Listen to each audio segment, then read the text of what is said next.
মাগুরায় শালিখা উপজেলার আরপাড়া বাজারে অগ্নিকাণ্ডের ঘটনায় সুমন নামে এক শারীরিক প্রতিবন্ধীর মৃত্যু হয়েছে।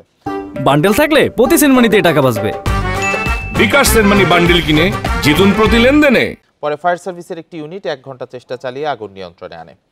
Shalikha fire service station officer Sanjay Debnath জানান, প্রাথমিকভাবে ধারণা করা হচ্ছে ইলেকট্রিক শর্ট সার্কিট থেকে আগুনের সূত্রপাত।